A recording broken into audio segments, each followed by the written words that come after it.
Enchanté, Marc-Olivier. Bonjour, Olivier. Bonjour, enchanté. Nicolas, enchanté. Nicolas, enchanté. Bonjour, député avec les règlements. Chaque équipe dispose de 20 minutes afin de présenter son cas au juge. Les 5 premières minutes de la présentation sont considérées comme étant protégées. Les juges ne peuvent donc pas intervenir lors de cette période. Les 10 minutes suivantes sont considérées comme étant non protégées. Le début de cette période vous sera annoncé à l'aide de la cloche que j'ai avec moi. Lorsque la période non protégée sera terminée, je sonnerai la cloche une autre fois. Les juges ont la possibilité d'interrompre la présentation afin de poser des questions de clarification sur le sujet présenté à ce moment. Le juge devra se limiter à 15 secondes pour poser sa question. Durant cette période, les juges devront se limiter à une question par diapositive. L'équipe doit répondre à la question, mais peut ensuite continuer sa présentation sans attendre l'accord du juge. Les juges ne pourront pas poser des questions sur un sujet ayant déjà été couvert ou qui n'a pas encore été présenté. Ces questions devront être abordées durant la période des questions à la fin de la présentation. Les 5 dernières minutes de la présentation servent à conclure la présentation et sont à l'abri des questions des juges. Je montrerai des cartons affichant le temps restant une fois qu'il restera 10 minutes, 5 minutes, 2 minutes, 30 secondes et ferai le décompte des 10 dernières secondes. Une période de questions d'une durée maximale de 5 minutes est allouée au jury à la fin de la présentation. Je tiens à rappeler au jury qu'il est obligatoire de poser au minimum une question lors de cette période et j'inviterai maintenant les juges à se présenter. Bonjour, Charles Vaudeville, directeur Trade Marketing pour la Brasserie Labatt au Québec. Bonjour, Julie Chamberlain, directrice en gestion de catégorie pour les Brasseries Labatt. Marc-Olivier Bourgeois, directeur régional des ventes pour la Brasserie Labatt. Bonjour, Nicolas Roger, en charge de la stratégie marketing pour le retail au Québec. Salut, Xavier Freeman, entrepreneur en technologie.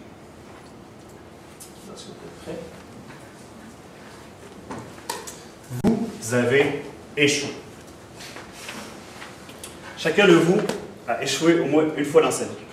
Que ce soit lors du démarrage de votre entreprise, d'une initiative marketing que vous avez tentée, ces échecs sont devenus pour vous une source d'opportunité et vous avez su en tirer profit. Parce que vous avez pris des risques, parce que vous avez osé aller au bout de vos idées et c'est ce qui vous a démarqué. Regardez-vous aujourd'hui, vous avez plus de 35 centres de distribution partout au Québec, vous avez 60 sortes, une gamme de 60 bières de qualité et en plus, vous fêtez vos 170 ans, donc et vous décidez d'investir davantage pour innover encore plus.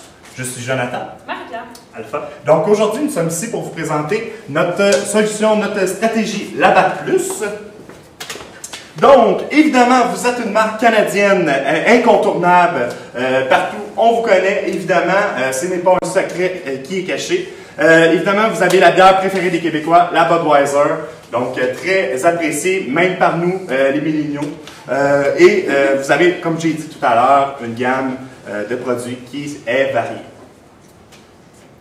Donc, évidemment, le mandat que nous avez confié aujourd'hui, c'est d'augmenter l'achalandage et d'augmenter les ventes de bière. Et aussi, vous avez demandé d'optimiser l'image de la marque et le marketing des dépanneurs québécois. Donc, je vais vous laisser la parole à ma collègue Marie-Pierre qui va vous parler de la clientèle. Parfait. Vous avez un produit qui est de grande consommation, la bière est appréciée de tout le monde. Vous avez aussi une bonne clientèle qu'on appelle les milléniaux. Les milléniaux qui sont nés entre 1980 et les années 2000, qui sont jeunes, qui sont capricieux, qui sont difficiles, qui ont un fort pouvoir d'achat aussi. C'est donc une des problématiques qui a été soulevée actuellement chez Labatt, d'attirer davantage les milléniaux. Je vais commencer par vous présenter un peu les profils que vous connaissez déjà aussi de vos consommateurs, les avides de plaisir, ceux qui aiment la bière locale, qui boivent un peu plus pour la quantité que pour la qualité, qui aiment avoir du bon temps entre amis, qui priorisent beaucoup le plaisir et qui s'attachent malheureusement pas à une marque ou à un produit en particulier. Donc ça, c'est un des éléments qu'on a considéré aujourd'hui dans la stratégie qu'on vous propose avec Labatt Plus. Merci Jonathan. Vous avez aussi les aventuriers, préfèrent les boissons qui sont chères, les boissons qui ont du goût. Ils s'y connaissent, ou ils croient qu'ils s'y connaissent en fait, étant donné un jeune âge, l'expérience n'est pas aussi présente que quelqu'un qui a un certain âge. Donc ils s'y connaissent, ils veulent des bières de qualité, des bières de microbrasserie souvent. Ils aiment aussi découvrir de nouvelles marques. Avec la solution Labatt Plus, on vous propose ça aujourd'hui, de faire découvrir des nouvelles marques, entre autres, aux aventuriers. Et pour terminer, dans ce type, dans les milléniaux, les ambitieux qui veulent une boisson aussi qui est chère mais qui a un taux d'alcool élevé, ils en veulent pour leur argent, ils veulent que le rapport taux d'alcool-prix soit rentable. Ils ont une très forte une importance envers l'image, autant l'image d'une compagnie qu'envers l'image d'eux-mêmes, les milléniaux. Pour eux, c'est un aspect qui est très important dans leur vie. Dans le marché, vous avez de très bonnes parts de marché actuellement au Québec avec 43% de parts de marché au Québec. Comparativement à Molson qui en possède 40, vous êtes donc le leader actuellement au Québec. Et les autres concurrents là, qui se retrouvent avec 17% de parts de marché. Un fait qui est important pour nous considérer dans notre stratégie est la consommation annuelle d'alcool. Un Québécois consomme 375 $ d'alcool par année. Ce qui est pas beaucoup, ce qui n'est pas peu. Le marché, justement, est à maturité actuellement, puis on veut donc remonter ça avec notre stratégie. Je vais laisser Alpha poursuivre avec notre application à BAT+. Merci beaucoup, Marc-Pierre. Donc, la BAT+, en fait, qu'est-ce que c'est? C'est un programme de fidélisation, comme mes collègues l'ont dit, sous forme d'application mobile. Tu peux y aller. Comment ça marche, en fait? C'est une application, lorsque le client il va le télécharger, en fait, avec les promotions qu'on va avoir faites auparavant, il va avoir accès à 4 options. Pardon.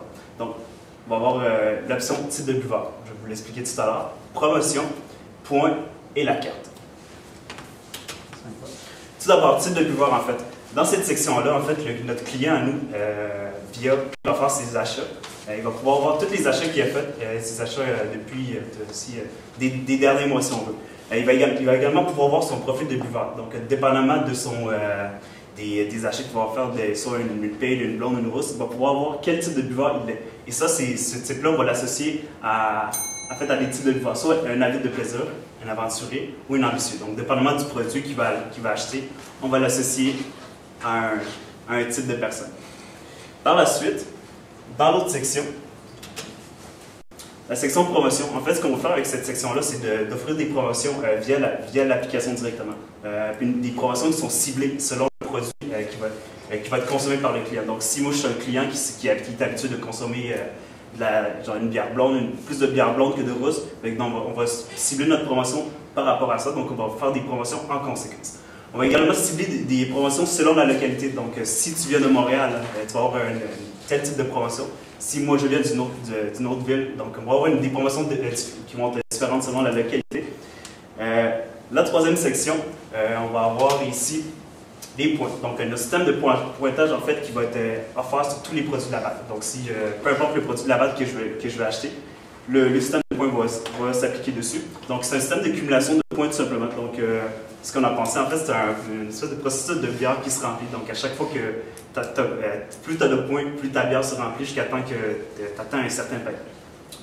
Et justement, je vais vous le montrer, ce système de points-là. Ce qu'on a pensé, en fait, c'est que 1 $ d'achat vaut 10 points. Donc, nous, ce qu'on a pensé, c'est qu'on va avoir 3 paliers pour commencer.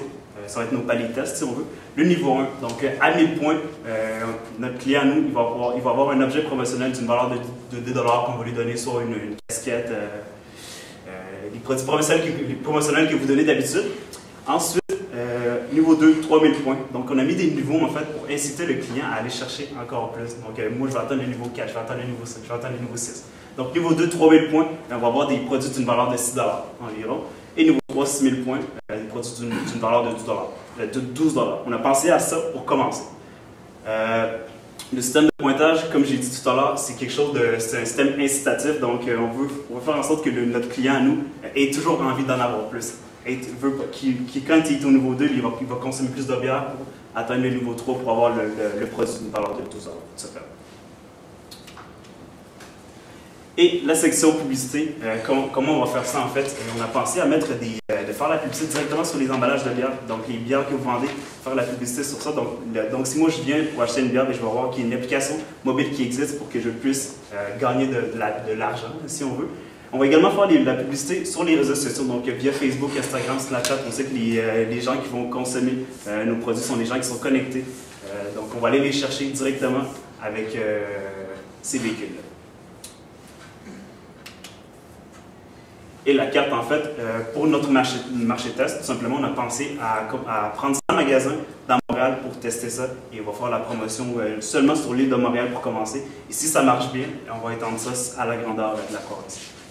Je vais laisser la parole à mon collègue, à ma collègue Marie-Pierre qui va vous parler de notre stratégie encore plus. Cette application-là s'adresse principalement aux milléniaux. C'est eux on est toujours sur nos téléphones, on est toujours connectés. Je m'inclus là-dedans étant donné que je fais partie de cette catégorie-là. Les milléniaux sont connectés, sont toujours sur leur téléphone. C'est donc pourquoi nous avons choisi de vous suggérer cette solution-là. On s'adresse aussi aux dépanneurs, étant donné qu'on va faire le test entre autres dans les dépanneurs, mais qu'on veut augmenter les ventes et l'achalandage dans les dépanneurs. On va donc s'associer avec eux pour pouvoir mettre en place ce système de pointage-là.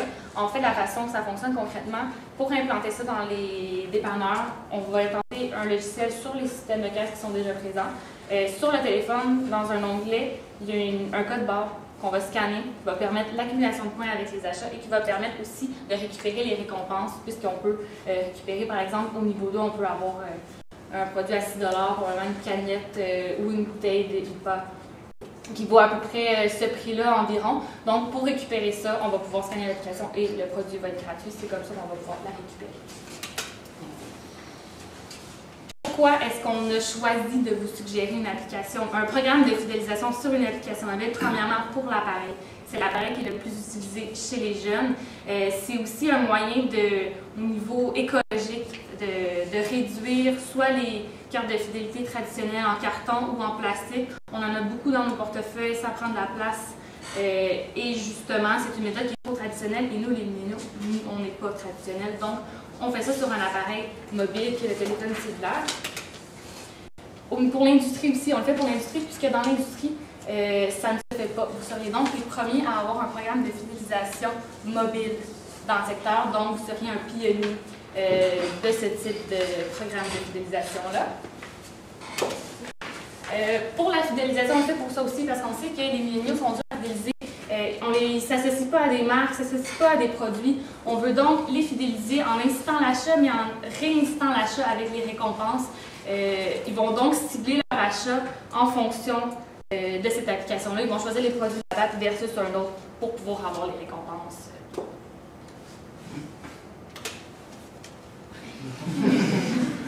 Ça embêtant. Non? Maxime, on a perdu. Je vais attendre poursuivre. Puis on le fait aussi, cette application-là, pour la clientèle. Une application mobile. Cette application, en fait...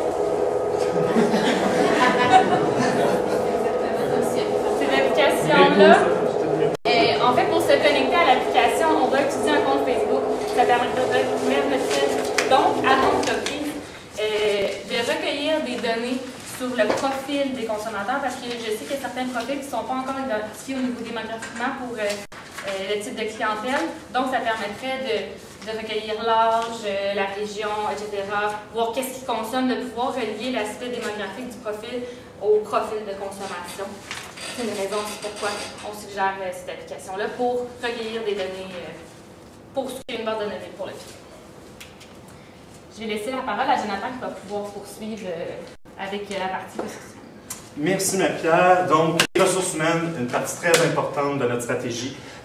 Évidemment, nous avons considéré que la BAT a un très bon département, tout ce qui est marketing, et surtout de recherche et développement, étant donné que vous voulez investir davantage dans les ressources de développement, 430 millions dans les 3 prochaines années.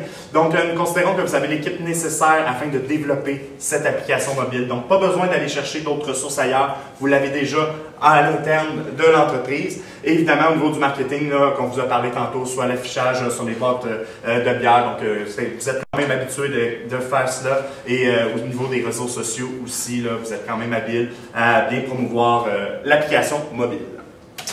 Évidemment, au niveau de l'aspect légal, très important de cette partie, évidemment, il y a une politique de conformité en matière de données personnelles, donc il faut que ça soit sécurisé. Évidemment, on ne veut pas se faire voler les données. Évidemment, on veut aussi penser à l'intégrité de l'entreprise, de l'image de l'entreprise, c'est très important.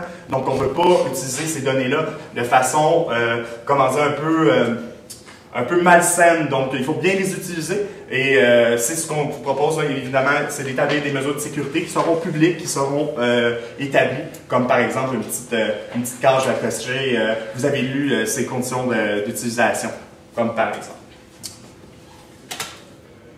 Donc, je vais vous laisser la parole à Alpha qui va vous parler des retombées, donc le budget. Oui, donc au niveau des retombées, en fait, on ne voit pas mon petit tableau, mais rapidement, en fait, mon tableau, en fait, est divisé en 3 sections. Donc, on a les retombées pour le client, étant donné que c'est lui qu'on veut fidéliser. Donc, pour un individu, en fait, on avait vu, avec les statistiques qu'on avait sorties en début, que les Québécois consomment environ pour 375 $ de bière annuellement. Nos chiffres, en fait, montrent qu'avec un individu qui consomme ce montant-là, avec le programme de fidélité, il va être en mesure d'aller chercher 3375 points par année, grosso modo. Donc, en termes de récompense, si on se fie seulement à ça, il pourra récupérer 6 $ chaque année avec le programme de fidélisation qu'on vous propose. Pour l'abattre, donc pour vous, les retombées par rapport à ça. Donc, pour un individu, en fait, étant donné que à chaque caisse de 24 que vous vendez, vous récupérez 6 $ là-dessus. Donc, pour un individu qui consomme 375 $ annuellement de bière avec des caisses de 24, vous allez chercher 60 $ par individu. Ce qui fait en sorte que, avec la récompense, ça vous fait un 54 $. Mais si on met ça pour 100 individus, on a ici 375 000 $ que vous allez aller chercher en termes de retombées. Donc, pour les récompenses, ça va vous coûter 6 000 $ de cadeaux, si on veut. Ce qui fait en sorte qu'on a un 369 000 $ de retombées. Puis aussi, ce qu'on avait pensé également, c'est de faire en sorte qu'il y ait, à chaque anniversaire, donc pour aller chercher encore plus de clientèle, donc un programme lorsque le client, en fait, il va mettre sa date d'anniversaire sur l'application. Donc, à chaque anniversaire, on lui fait un petit cadeau. Donc, lorsqu'il atteint le plateau des 3000, à son anniversaire, on lui offre une caisse de 6 $ pour l'inciter davantage à consommer notre produit. Je vais laisser la parole à mon collègue Jonathan qui va vous parler de l'échéancier de notre stratégie. Merci Alpha. Donc l'échéancier, tout simplement, on l'a fait vraiment sur 5 ans, un classique. Donc de 0 à 1 an, évidemment, il faut développer l'application mobile, très important. Ça ne se fait pas en client ciseaux. Donc il faut la développer, ça prend à peu près 1 an habituellement à développer. Entre 1 an et 3 ans, évidemment, là, on va lancer l'application mobile avec la publicité, la promotion, comme on vous a nommé précédemment, dans l'ensemble. Et évidemment, on va évaluer le programme pour voir si ça fonctionne. Donc, on peut pas garder un programme qui ne fonctionne pas, mais évidemment, nous, on croit que ça va fonctionner. Et 3 ans plus tard, évidemment, c'est développé au niveau de la province, étant donné qu'on se concentre vraiment sur les 100 dépanneurs, précisément dans la région de Montréal, pour voir justement si ça fonctionne. Et il y a quand même une clientèle des millénaux qui est très présente, avec toutes les universités qui sont présentes à Montréal. Évidemment, je vous fais un petit récapitulatif, pardon. Donc, rapidement, une application mobile personnalisée qui va servir, j'appelle ça, mes collègues n'aiment pas ça, mais moi j'appelle ça une machine de guerre contre la concurrence, justement, à avoir toutes les données que vous pouvez avoir de vos clients, que ce soit les achats qu'ils vont faire, un peu comme une carte Inspire finalement. Là. Ça se ressemble un petit peu à certains points. Donc, l'information que vous allez générer est afin de cibler carrément les consommateurs à vouloir acheter les produits qu'ils aiment. Donc, c'est vraiment une application qui va vous amener encore plus loin. Maintenant, je vais vous laisser la parole à Alpha qui va vous parler d'un petit surplus à qu'est-ce qu'on aurait pu penser à l'avenir, Alpha. Merci Jonathan. En fait, ce qu'on a pensé pour vous, en fait, au niveau des dépanneurs, vraiment, donc, on a pensé à une section Labatt. Une section qui serait composée uniquement de produits de Labatt. Donc, ce qu'on aurait, en fait, c'est une espèce de queue, si on veut, où on aurait plein de produits de Labatt, en fait, en U, si on veut, avec des lumières. Donc, on pourrait avoir un coin spécial, disons, lorsque le client achète de l'alcool, il y aurait un coin genre, spécialement de Labatt. Et dans ce coin-là, on a pensé également mettre des écrans interactifs où le client pourrait choisir, pourrait faire des recherches selon via notre application. Si lui, c'est dépendamment du type de buveur qu'il est, il va pouvoir sélectionner type de buveur et il y a plusieurs sortes de bières qui vont sortir et il va pouvoir choisir rapidement son produit. Donc, on a pensé à ça, que vous pourriez m'installer ça dans quelques dépanneurs à Montréal pour commencer. Et si ça fonctionne bien, mettre ça à la grandeur du Québec. Donc, avec nous, vous allez réussir. Avec Labatt Plus, vous allez vous démarquer. Grâce à vos stratégies qu'on vous a sorties, vous allez vous démarquer des autres.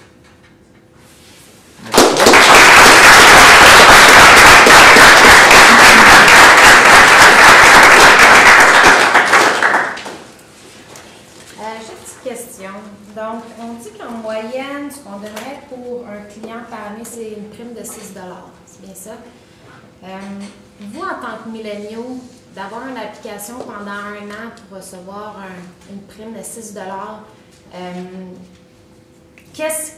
quel item ou qu'est-ce que vous voudriez avoir pour une valeur de 6 $ qui vraiment susciterait votre intérêt de garder cette application-là?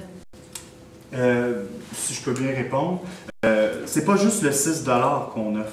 Il y a aussi toutes les promotions qui vont être reliées à l'application. Donc, pour moi, milléniaux qui décide de magasiner la bière, qui voit l'application, qui voit une promotion disant que la bière est à 10 % de rabais si tu vas magasiner dans un tel dépanneur, ou ma bière préférée que j'achète tout le temps est en spécial, ça va m'avantager. C'est pas juste le 6 $. Le 6 $, c'est un plus. Comme le dit notre application, la BAT+, c'est un plus qu'on va rajouter. Donc, c'est vraiment là, c'est une gamme, puis en même temps, ça peut répondre à nos besoins quotidiennement, là, à savoir que la bière, par exemple, la Budweiser est en spécial. C'est quoi, selon vous, le plus gros facteur de différenciation de cette proposition-là versus ce qui existe déjà, par exemple, avec des couche-tard qui ont leur application ou avec une carte Inspire ou les Métro et moi, les programmes de fidélité qui existent déjà, qui sont aussi sur des plateformes numériques maintenant? Je peux y aller encore? Donc, la différence, c'est que dans l'industrie de la bière, il n'y a aucune application de ce genre. Donc, vraiment, là, on va se différencier de pas mal tout. C'est sûr qu'il y a beaucoup d'applications comme Métro, comme vous avez dit. Cependant, l'application qu'on a décidé de choisir, de vous présenter, c'est tout simplement d'amener comment je peux dire ça? C'est d'amener une autre vision complètement différente. C'est d'amener une expérience client autrement. Métro, c'est simplement ramasser des points pour recevoir un chèque à la fin. C'est pas ça, nous. Nous, c'est de dire, la BAT est présente pour vous. Quand vous achetez chez nous, écoutez, à votre fête, vous allez recevoir un cadeau et vous allez recevoir des cadeaux à chaque fois que vous achetez davantage. Donc, comparativement à d'autres comme Métro, c'est justement des points. Puis, Canadian Tire, c'est juste vraiment de donner de l'argent. Nous, c'est vraiment, on vous accompagne tout au long de vos achats de bière. Si je peux ajouter, les milléniaux aiment qu'on ait pensé à eux, qu'on ait pensé à moi spécialement. Donc, le fait de pouvoir cibler les préférences, cibler les promotions, cibler le profil du buveur selon les achats, selon des données, je pense qu'il va se sentir venir chercher le côté émotionnel un peu des milléniaux. Je pense que c'est ce qu'ils recherchent. C'est avec ça qu'on va aller chercher. Oui, puis avec notre système d'incitatif de points, de paliers, si on veut, ça fera en sorte qu'ils vont être un peu accros à ce système de pointage-là, étant donné qu'ils vont vouloir aller encore plus loin à chaque niveau. Si je ne me trompe pas, vous voulez aller dans 100 dépanneurs. Comment allez-vous former les 100 retailers qui sont tous différents?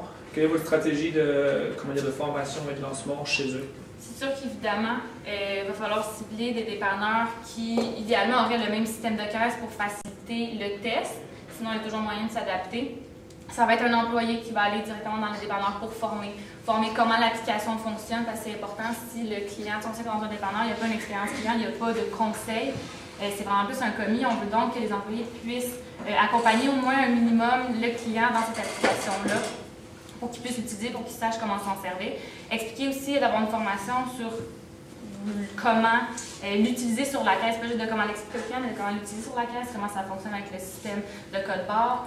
D'avoir aussi, si jamais l'application ne fonctionne pas, parce qu'on sait quand on fait des tests, parfois ça ne fonctionne pas comme on veut, d'avoir des ressources, des numéros de téléphone d'employés chez la BAT qu'on peut téléphoner pour pouvoir régler certaines situations si ça ne fonctionne pas, là, comme un plan B, mais de pouvoir remédier à la situation.